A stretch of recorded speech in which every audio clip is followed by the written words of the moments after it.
Hi ಎಲ್ಲ ಹೇಗಿದ್ದೀರಾ? ನೋಡಿದರೆ ಬಾಯೆಲ್ಲ ನೀರು ಬರ್ತಿದೆ ಅಲ್ವಾ? ಇವತ್ತು ನಾನು ಫಿಶ್ ಫ್ರೈ ಹೇಗೆ ಸಿಂಪಲ್ ಆಗಿ ಮಾಡೋದು ಅಂತ ಹೇಳ್ಕೊಡ್ತಾ ಇದ್ದೀನಿ. ಇನ್ನು ಒಂದ್ಸಲ ವಾಶ್ ಮಾಡಿಬಿಟ್ಟು ದಪ್ಪ ಉಪ್ಪಾಕಿ ಇನ್ನೊಂದ್ಸಲ ವಾಶ್ ಮಾಡಿದ್ರೆ ವಾಸನೆ ಬರಲ್ಲ. ರುಚಿಗೆ ತಕ್ಕಷ್ಟು ಉಪ್ಪು, ಖಾರದ ಪುಡಿ, ಶುಂಠಿ ಬೆಳ್ಳುಳ್ಳಿ ಪೇಸ್ಟು, ಹುಣಸೆಹಣ್ಣು, ಮೀನು.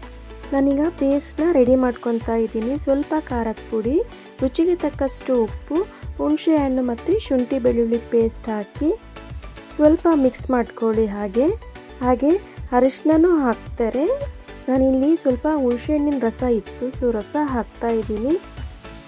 ಸ್ವಲ್ಪ ಹುಳಿಯಾಗಿ ಖಾರ ಸ್ವಲ್ಪ ಉಪ್ಪಿದ್ರೆ ತುಂಬಾ ಟೇಸ್ಟ್ ಚೆನ್ನಾಗಿ ಕೊಡುತ್ತೆ ಅದು. ಅಕ್ಷರ ಮನೆಯಲ್ಲಿ ಮೀನು ಅಂದರೆ ಸ್ವಲ್ಪ ಫೇಮಸ್ಸೇ. ನಾವು ಯಾವಾಗಲೂ ಹೀಗೆ ಮಾಡೋದು.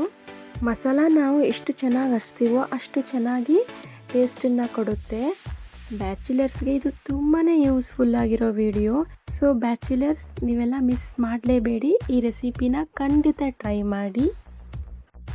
ಸೊ ಮಸಾಲ ಹಚ್ಚಿ ರೆಡಿಯಾಗಿದೆ. ಇವಾಗ ನಾನು ಇನ್ನೊಂದು ತಟ್ಟೆಯಲ್ಲಿ ಸ್ವಲ್ಪ ರವೆನ ಹಾಕಿ ಖಾರದ ಪುಡಿ, ಅರಿಶಿನ, ರುಚಿಗೆ ತಕ್ಕಷ್ಟು ಉಪ್ಪನ್ನು ನೋಡ್ಕೊಂಬಿಟ್ಟು ಹಾಕಿ ಚೆನ್ನಾಗಿ ಮಿಕ್ಸ್ ಮಾಡ್ಕೋಬೇಕು. ಒಂದು ತವ ಇಟ್ಟಿದ್ದೀನಿ ಗ್ಯಾಸ್ ಮೇಲೆ. ಮೀನಿನ ಮಸಾಲ ಆಲ್ರೆಡಿ ರೆಡಿನೇ ಇದೆ. ತವದಲ್ಲಿ ಸ್ವಲ್ಪ 1 ಟೀ ಸ್ಪೂನ್ ಅಷ್ಟು ಎಣ್ಣೆನ ಹಾಕಿಬಿಟ್ಟು ರವೆಯಲ್ಲಿ ಚೆನ್ನಾಗಿ ಡಿಪ್ ಮಾಡಬೇಕು.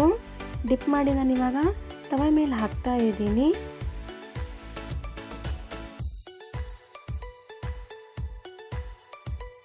ಒಂದು 10 to 20 ಮಿನಿಟ್ಸ್ ಆಗಿ ಬಿಡ್ತಾ ಇದ್ದೀನಿ. 10 ಮಿನಿಟ್ಸ್ ಆದಮೇಲೆ ನಾನಿವಾಗ ಉಲ್ಟಾ ಹಾಕ್ತಾ ಇದ್ದೀನಿ ಫಿಶ್ನ. ನೋಡಿ ಎಷ್ಟು ಚೆನ್ನಾಗಿ ಬೆಂದಿದೆ, ತಿನ್ನಬೇಕು ಅಂತ ಅನಿಸ್ತಿದೆ. ತುಂಬಾ ಟೇಸ್ಟಿಯಾಗಿತ್ತು.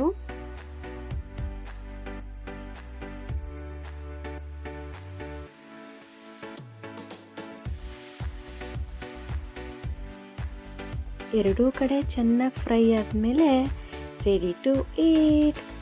ಅನ್ನ ಸಾಂಬಾರು ಜೊತೆಗೆ ಬಿಸಿಯಾಗಿರೋ ಫಿಶ್ ಇದ್ದರೆ ತುಂಬಾ ಟೇಸ್ಟಿಯಾಗಿರುತ್ತೆ. ನಮ್ಮ ಮನೇಲಂತೂ ತುಂಬಾ ಸಖತ್ತಾಗಿತ್ತು.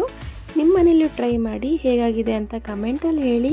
ಹಾಗೆ ನನ್ನ ಚಾನೆಲ್ನ ಸಬ್ಸ್ಕ್ರೈಬ್ ಮಾಡಿ, ಲೈಕ್ ಮಾಡಿ, ಶೇರ್ ಮಾಡಿ. Thank you. Ta ta, bye.